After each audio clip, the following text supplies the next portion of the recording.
மன்னார் மாவட்ட பொது வைத்தியசாலையில் இளம் தாயிரொருவர் உயிரிழந்த சம்பவம் தொடர்பில் பாதிக்கப்பட்ட தரப்பினருக்கான நீதியும் நியாயமும் கிடைக்க வைத்தியசாலை தரப்பினர் நீதியுடன் நடந்து கொள்ள வேண்டும் என கூறுகின்றார்கள்.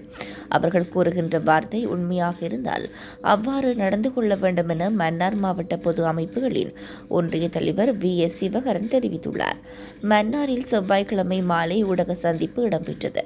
குறித்த ஊடக சந்திப்பில் மன்னார் மாவட்ட பொது அமைப்புகளின் ஒன்றிய தலைவர் V.S. சிவகரன், சட்டத்தரணி ப. டெனீஸ்வரன், மனித உரிமைகள் செயற்பாட்டாளர் அருட்தந்தை S. ஜெயபாலன் குரூஸ் மற்றும் உயிரிழந்த பெண்ணின் கணவர் ஆகியோர் கலந்து கொண்டிருந்தனர்.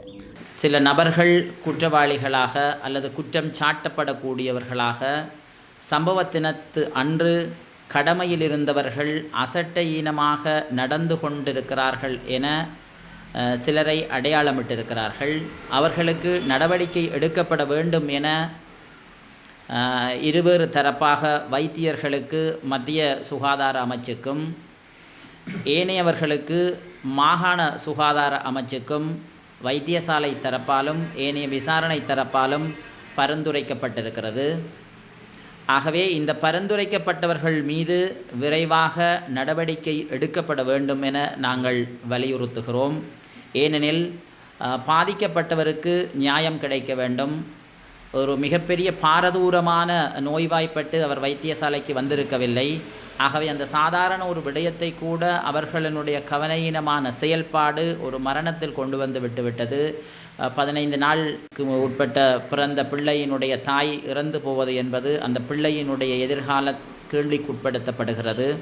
ஆகவே வைத்தியத்துறை இவ்வாறான மோசமான நிலைப்பாட்டுக்கு தார்மீக பொறுப்பேற்க வேண்டும் முதலிலே. ஆகவே அது அவர்கள் தொடர்ச்சியாக இவ்விதமான சாட்டுப்போக்கு கதைகள் சொல்லி எடுக்கப்பட்ட அல்லது விசாரணையில் கண்டறியப்பட்ட விவகாரத்தை மழுங்கடிக்க செய்வதோ அல்லது அவர்களுக்கு நடவடிக்கை எடுக்காமல் விடுவதோ எங்களால் ஏற்றுக்கொள்ள முடியாது. கடந்த காலங்களிலும் இலங்கையிலே இவ்வாறான மருத்துவத்துறைக்கு எதிராக எந்த விசாரணைகளும் நடைபெற்றிருந்தாலும் கூட, தீர்மானங்கள் எடுக்கப்பட்டிருந்தாலும் கூட நடைமுறைப்படுத்தப்படவில்லை. கிளிநொச்சியிலே ஒரு பெண்ணினுடைய கற்பப்பை அகற்றப்பட்டது, விசாரணை அப்படியே காணாமல் போய்விட்டது.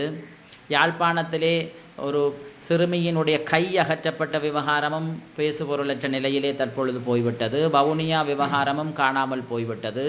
கிளிநொச்சியிலே கொரோனா வைத்தியசாலையிலே பல லட்சம் ரூபாய் ஊழல் என நிரூபிக்கப்பட்டு பெயர் குறிக்கப்பட்டு அவர்கள் மேல் நடவடிக்கை எடுக்கப்பட வேண்டும் என விசாரணை குழு அறிவிக்கப்பட்டிருந்தும் இற்றவரைக்கும் நடவடிக்கை எடுக்கவில்லை. அதில் குற்றம் சாட்டிய நபரைத்தான் போலீசார் விசாரணைக்கு அழைத்திருந்தனர். இப்படித்தான் இலங்கையினுடைய நீதித்துறையும் நிர்வாகத்துறையும் இவ்வாறான நிலைப்பாடுகளில் கடந்த காலங்களில் அரசியல் விவகாரங்களை எவ்வாறு கையாண்டார்களோ அப்படித்தான் நிர்வாக நடைமுறைகளிலும் தங்களுடைய அசமந்த போக்கை தொடர்ச்சியாகவே செலுத்தி வருகிறார்கள். ஆகவே இது இவ்வாறு இல்லாமல் மன்னார் வைத்தியசாலையிலும் கடந்த காலங்களில் இவ்வாறான சம்பவங்களும் நிகழ்ந்திருக்கின்றன. அதற்கு எதிராக நாங்கள் போராட்டங்கள் நடவடிக்கைகள் மேற்கொண்டு அதனை குறிப்பிட்ட சில காலங்கள் இவ்வாறான நிலைமைகள் ஏற்படாமல் தவிர்த்து அல்லது குறைத்து வைத்திருந்தோம்.